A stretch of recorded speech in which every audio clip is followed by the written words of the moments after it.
All right, so I want to talk about something that's been bugging me for a while, and I think a lot of people feel this, but don't really have the words for it yet. There's this meme. You've seen it, you probably know it. The quirky, earthbound inspired indie RPG with an allegory for depression. And somehow, this meme manages to include Undertale, the titular one, Omori, Deltarune, One Shot, and for some reason, Celeste, which isn't even an RPG. Obviously, this description is nonsense. Most of these games are not actually about depression. Celeste isn't even an RPG. Omori is about guilt, repression, memory, denial. A lot of themes in Omori. You can flatten that into mental health, but you're losing a ton of things that make Omori Omori by doing that. And yet, culturally, they all get talked about like they're the same thing. So, we here at Game Econ Explained spent a truly absurd 35 minutes thinking about this, and we have came up with a hypothesis that we're going to call the indie blob effect, or maybe the culture blob effect. But, we're talking about indie games in this channel, so we're going to stick with the indie blob effect. Before we start, send your Steam keys to gameeconstudy@gmail.com. I'll review them. If a sponsor is watching this, yes, I do sponsorships. All right, let's get into it. Step 1, the breakout hit. Every blob starts the same way, with a breakout hit. A game releases that is distinctive, emotionally resonant, visually recognizable, and stuff that's extremely discussable, deep themes and whatnot. Let's use, pictured here, Omori as our example. Omori drops, and immediately it's clear that this game is different. Strong, recognizable art direction, memorable tone, very significant themes. This game doesn't just sell a bunch of copies, it creates an audience, and it creates an audience extremely fast. Within weeks, you get fan art, memes, essays, theory videos, playlists, discourse. The list goes on and on. What I'm saying is that games like these are a sort of culture bomb if you've ever played Civ 6. It detonates and then suddenly there's an entire ecosystem around the game. This is the audience.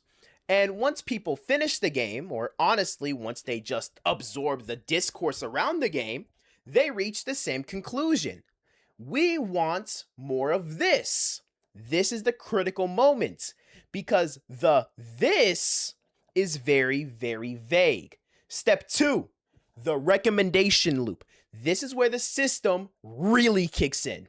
Recommendations come from everywhere. It could be a friend, it could be a forum, or it could be a various algorithm, YouTube, Steam, TikTok, Twitter, etc. And no matter where it comes from, it will all sound the same. They will tell you the same thing. If you loved X, you'll love Y. If you liked Undertale, play Deltarune. If you liked One Shot, try Omori. If you like Celeste, I don't know, you probably like one of these games too, wouldn't you? Now, here's the important parts. These recommendations aren't because the games are similar. They don't play the same. They don't share systems. They're not even the same genre. What these recommendations say is that, hey, this game made me feel a similar way to that game. And that's enough. So the loop starts cycling. People finish one game, Omori, get recommended another game. Well, Undertale, they talk about it. The Undertale, they recommend the game. The algorithm notices that whenever you talk about game X, you're more likely to talk about game Y. So because platforms want you to stay on their platform for longer, they're going to recommend you that content over and over and over again. Now, this creates step 3, cultural dominance. Not because these games are the majority of indie games, they're not, but because they are overrepresented in attention. They start dominating things like recommendation lists, video essays, character theories, timelines, games that changed my life posts, edits. And because the recommendation loop keeps cycling, the same names keep coming up. Undertale, Celeste, Omori. Deltarune, Undertale, Celeste, Amori, Deltarune, One Shot, etc., over and over and over and over again. At this point, these games stop becoming, oh yeah, they're just some indie games. They become the indie games. They form what is basically an informal canon, a set of games you're expected to know if you want to discuss about indie games on the internet, which creates, this is the part where people miss, cultural proximity. Because these games dominate attention, they start appearing together constantly. The same creators, the same fandom spaces, the same memes, the same profile pictures, the same discourse cycles. Undertale AUs to Nico profile pictures, to character studies in Deltarune and Amori, to Celeste memes, right? Even though these games are mechanically unrelated, they become neighbors in cultural memory. They live next to each other in the same neighborhood. And crucially, the same people, your indie game aficionados, talk about all of them. So from the inside, this feels natural. But from the outside, it looks like one super game. This is where blobification happens. To an outsider, someone not deeply invested in indie gaming, the exposure becomes overwhelming. And when the brain is overwhelmed, it does what it always does. It compresses and simplifies. Specific traits detach from their original games. Emotional themes, Earthbound inspired, quirky RPGs, metaphors for mental health. And instead of saying separate, they merge. They form a fictional composite, a game that doesn't actually exist. The quirky Earthbound inspired JRPG with an allegory for depression. This is the end result of the blob. It's not a real game, it's an artifact of perception.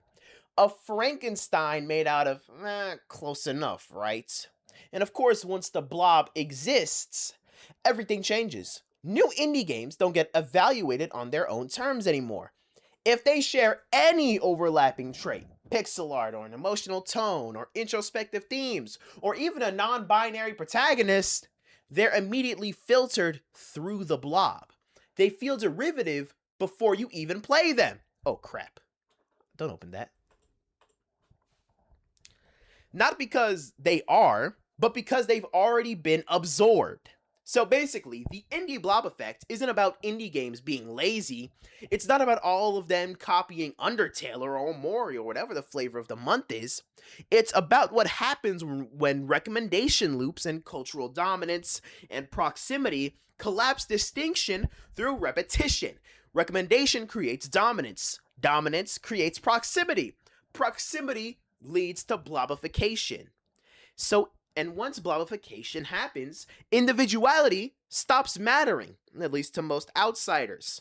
That's why Celeste gets lumped in, even though it's a platformer. That's why the meme feels true, even when it's just objectively wrong. The blob isn't real, but the perception of the blob is real. Thank you guys for watching my little theory over here.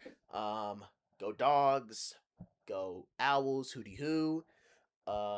Like, comment, share, subscribe. Send me your thoughts about indie games down below. You know all that. All right, see you.